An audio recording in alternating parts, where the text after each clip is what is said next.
Assalamualaikum warahmatullahi wabarakatuh. Salam sejahtera untuk kita semua. Saya Laili Puji Lestari, mahasiswa S1 Akuntansi Fakultas Ekonomi dan Bisnis Universitas Mercu Buana Jakarta. Pada kesempatan kali ini saya akan membahas tugas besar 2 mata kuliah Auditing 1. Dalam tugas besar kali ini kita akan menganalisa fraud yang terjadi di salah satu perusahaan badan usaha milik negara, yaitu PT Garuda Indonesia, di mana PT Garuda Indonesia ini sempat mengalami isu bahwa terjadi kecurangan atau fraud pada laporan keuangan di tahun 2018. Sebelum saya akan membahas mengenai masalah dari PT Garuda Indonesia ini, saya akan sedikit menceritakan atau menjelaskan mengenai sejarah munculnya PT Garuda Indonesia.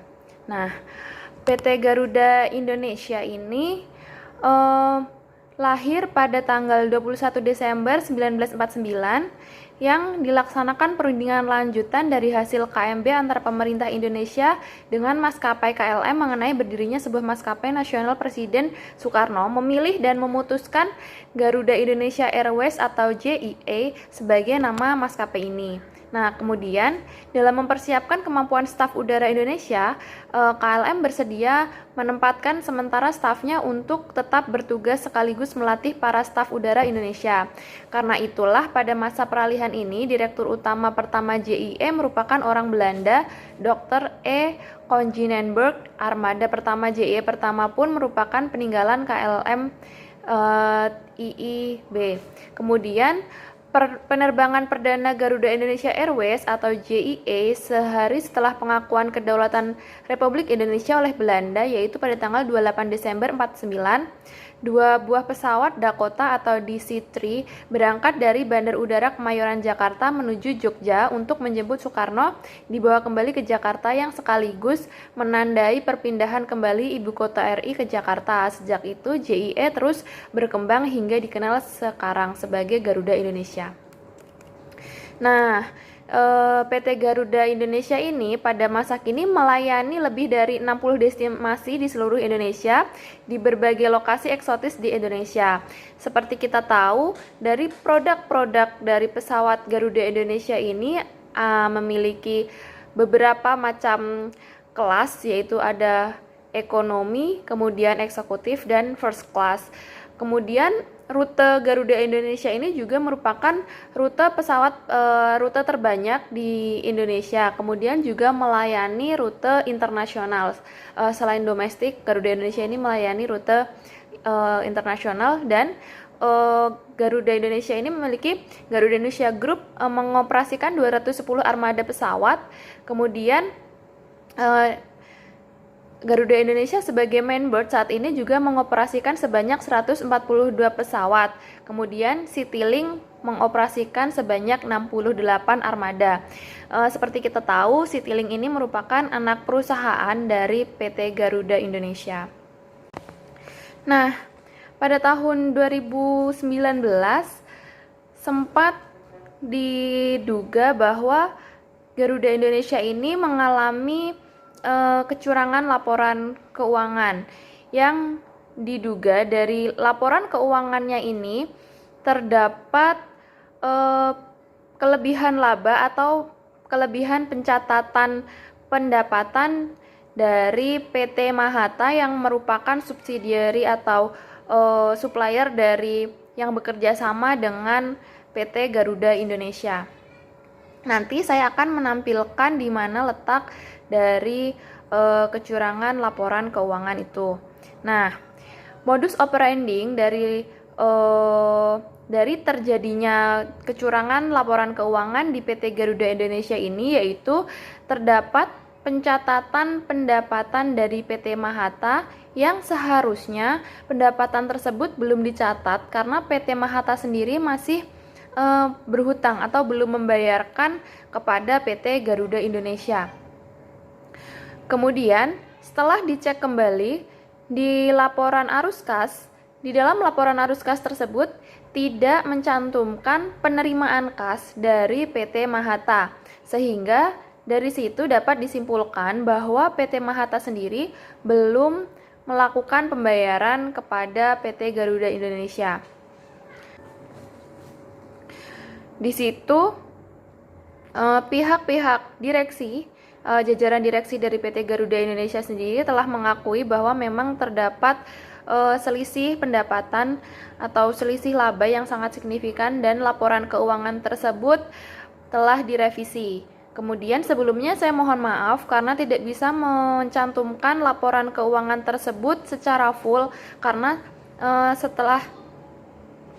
saat saya mencarinya di portal IDX, di situ sudah tidak tercantum bahwa laporan keuangan yang sebelum direvisi. Di sini nanti saya akan menghitung materialitas dari laporan keuangan PT Garuda Indonesia ini, namun saya akan menggunakan laporan keuangan yang telah direvisi. Jadi di sini saya sudah menampilkan laporan keuangan PT Garuda Indonesia. Namun di sini adalah laporan keuangan yang telah disajikan kembali. Nah, saya akan menghitung materialitas dari laporan keuangan ini berdasarkan laporan keuangan yang telah disajikan kembali ini. Mohon maaf karena sebelumnya saya sudah mencoba mencari untuk laporan keuangan yang belum direvisi, namun saya tidak bisa menemukan laporan keuangan tersebut. Nah, yang pertama adalah overall materialitas. Overall materialitas ini diperoleh dari pendapatan, dikarenakan perusahaan Garuda Indonesia ini adalah perusahaan jasa. Kita akan melihat pendapatan Garuda Indonesia.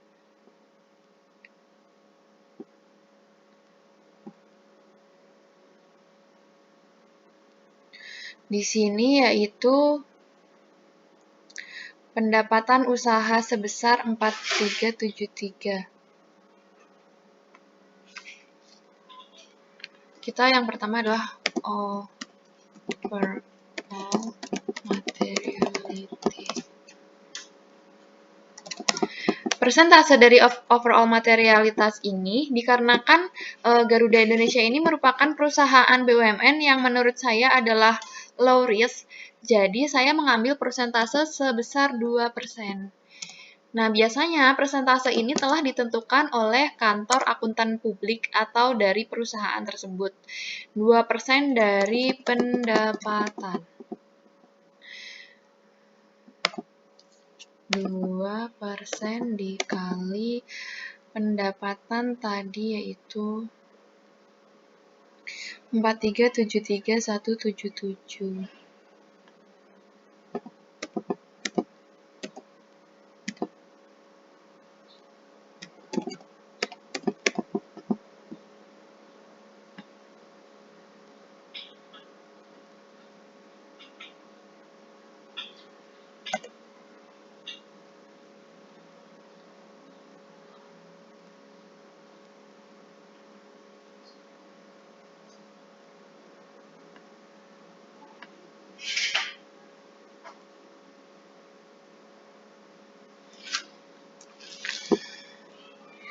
Kemudian overall materialitas, kemudian performance materiality. Performance materiality.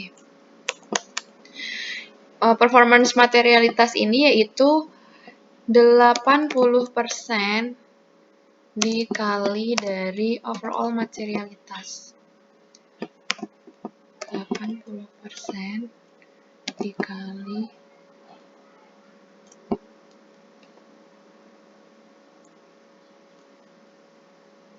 kemudian yang terakhir yaitu assertion materiality.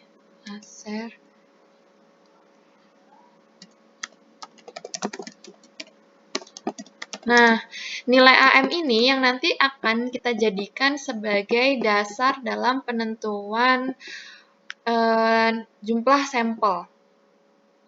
Assertion materiality ini yaitu 5% kita kali dengan PM.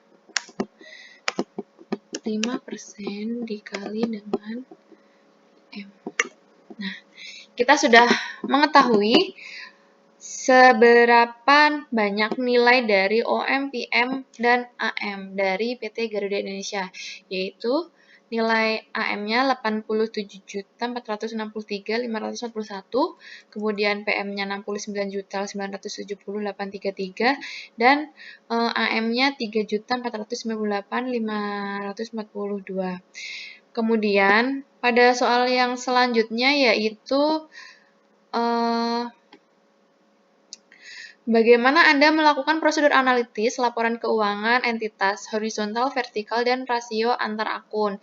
Nah, di sini dalam melakukan prosedur analitis, saya akan melakukan analisa secara horizontal, yaitu membandingkan kenaikan laba yang maksud saya membandingkan dengan tahun sebelumnya, yaitu misalkan di sini kita bisa membandingkan dari tahun 2018 dengan tahun 2017 begitu.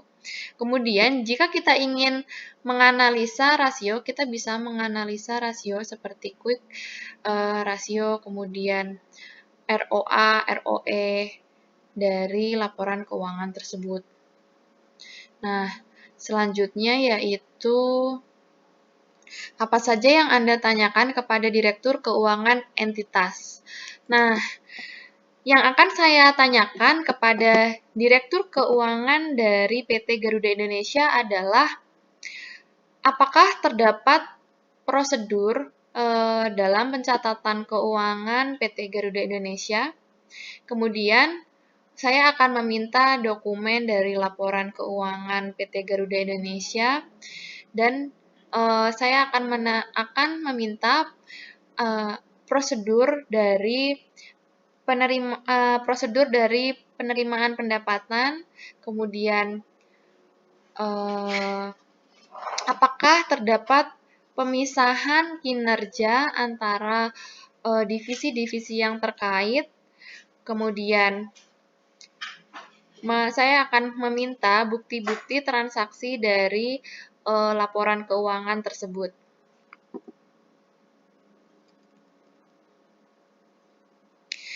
Informasi yang akan saya minta dan saya pelajari dari PT Garuda Indonesia ini yaitu dari laporan laba rugi, kemudian saya ingin meminta informasi dari penerimaan kas, kemudian dokumen-dokumen yang berkaitan dengan kerjasama antara PT Garuda Indonesia dengan PT Mahata, kemudian dokumen pendukung dari perjanjian-perjanjian tersebut. Tahap apa yang akan saya lakukan pada respon atas resiko? Pada tahap respon atas resiko ini, saya akan melakukan penilaian atau test of control terhadap laporan keuangan PT Garuda Indonesia, yaitu salah satunya tadi kita akan menilai atau mengkaji ulang materialitas yang telah ditentukan sebelumnya, kemudian kita mengecek dokumen-dokumen yang berkaitan dengan penilaian terhadap laporan-laporan keuangan, misalkan dokumen pendukung seperti bukti transaksi atau pencatatan keuangan dari laporan PT Garuda Indonesia. Nah, bagaimana cara Anda menguji bahwa seluruh utang yang jumlahnya tertulis di dalam laporan keuangan tersebut adalah sudah lengkap atau komplit? Tidak ada utang yang disembunyikan. Hal apa saja yang akan Anda lakukan? Dalam pengujian completeness utang PT Garuda Indonesia, saya akan mengecek terlebih dahulu di laporan keuangannya. Nah, kemudian dari data laporan keuangan ini saya akan mencoba mencocokkan dengan buku besar pencatatan hutang. Apakah semua dari buku besar ini sudah dilaporkan di laporan keuangan? Kemudian saya akan melihat bukti-bukti transaksi dari hutang tersebut. Kemudian kita akan melakukan konfirmasi terhadap pihak-pihak yang berkaitan dengan hutang PT Garuda Indonesia. Kemudian, bagaimana cara menguji bahwa saldo piutang yang tertera pada laporan posisi keuangan memang benar-benar ada? Nah, cara menguji saldo piutang di sini kita akan menguji dari laporan atau bukti-bukti pendukung, kemudian pencatatan dalam akuntansinya, pencatatan dalam buku besar, dan juga kita akan menguji berdasarkan konfirmasi dari pihak-pihak yang berhubungan dengan piutang PT Garuda Indonesia.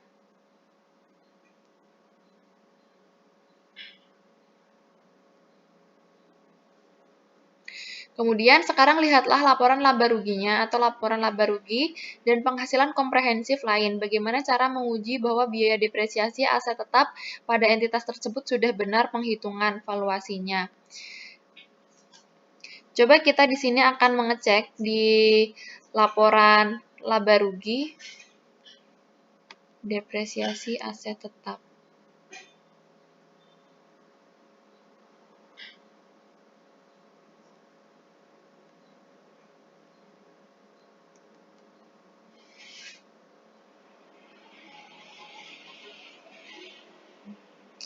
Di sini ada surplus revaluasi aset tetap. Di sini kita akan mencoba mengecek di daftar harganya, kemudian melakukan pengecekan terhadap harga pembelian terhadap akun-akun aset tetap dari PT Garuda Indonesia, dan akan kita hitung apakah memang sudah sesuai atau belum. Selanjutnya yaitu bagaimana cara Anda menguji bahwa perhitungan perpajakan entitas tersebut sudah tepat? Nah, perhitungan perpajakan ini dapat kita lihat dari pendapatan-pendapatan PT Asabri. Kita bisa melihat, mencocokkannya dengan buku besar atau pencatatan pendapatan dari PT Asabri, kemudian pengeluaran dari PT Asabri sendiri, dan kita akan melakukan pengujian terhadap hasil atau nilai pajak dari perusahaan PT Garuda Indonesia. Pencatatan dari PT Garuda Penghitungan pencatatan pajak dari PT Garuda Indonesia ini kita dapat melihat dari PT Garuda Indonesia ini dari pendapatan PT Garuda Indonesia, kemudian buku besar pendapatan dari PT Garuda Indonesia, kemudian pengeluarannya. Nah, di situ nanti kita dapat menghitung berapakah nilai pajak yang sesungguhnya di PT Garuda Indonesia.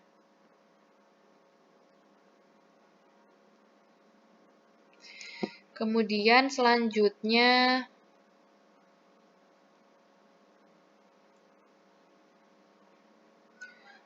bagaimana cara menguji bahwa investasi pada surat berharga sudah disajikan dalam dan diungkapkan secara benar dan cukup. Nah, kita akan melihat pada catatan investasi PT Asabri sendiri.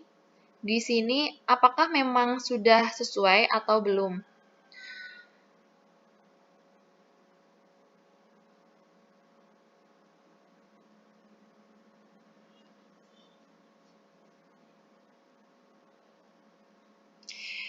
Perbedaan yang akan dilakukan ketika menguji asersi completeness dan menguji asersi existence.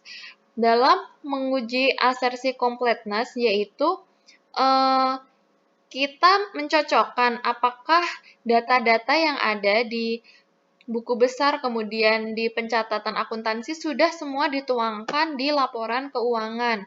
Kemudian kalau existence ini kita akan mencoba menguji apakah memang data-data di akun hutang ini memang terdapat hutang yang nyata bukan hutang fiktif.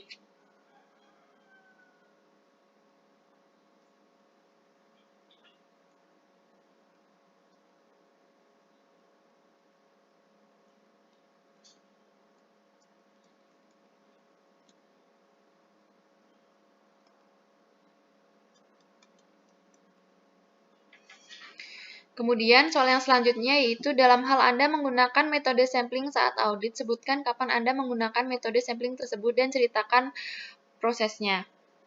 Nah, metode sampling audit ini akan dilakukan ketika kita melakukan pengujian atau test of control dari laporan keuangan. Di sini sampling ini akan kita gunakan untuk menguji dokumen-dokumen yang berkaitan dengan data yang akan kita coba analisa.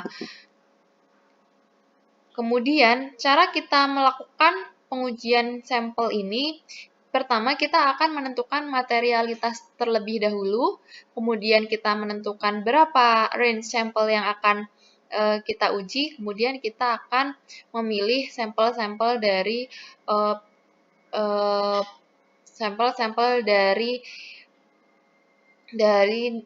yang akan kita uji.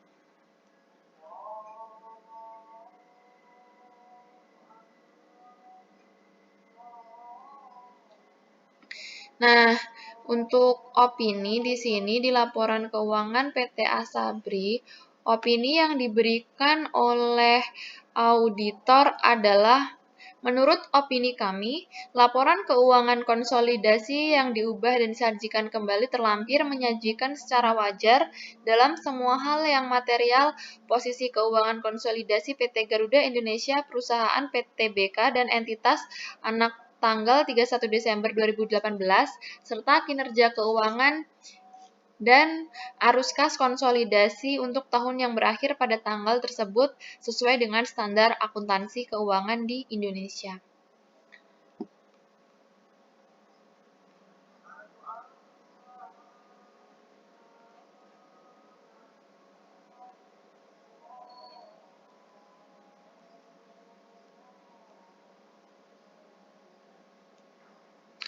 Kemudian, dalam kasus akuntansi ini, apakah melibatkan akuntan publik? Apakah akuntan publik tersebut telah melanggar salah satu beberapa unsur etika profesi akuntansi publik? Sebutkan unsur profesi akuntansi yang dilanggarnya.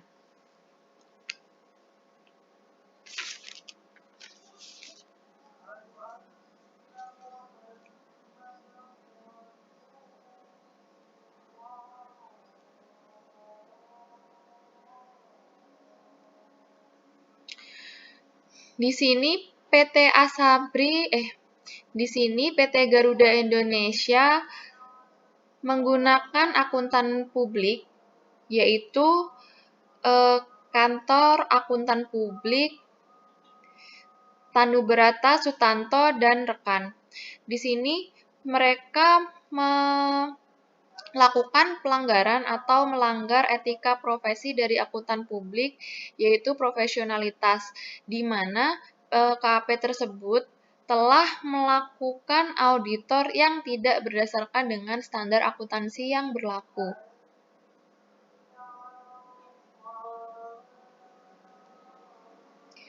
Akhirnya, dari kasus tersebut, KAP tersebut memperoleh sanksi yaitu pembekuan pengoperasian praktek selama 12 bulan, kemudian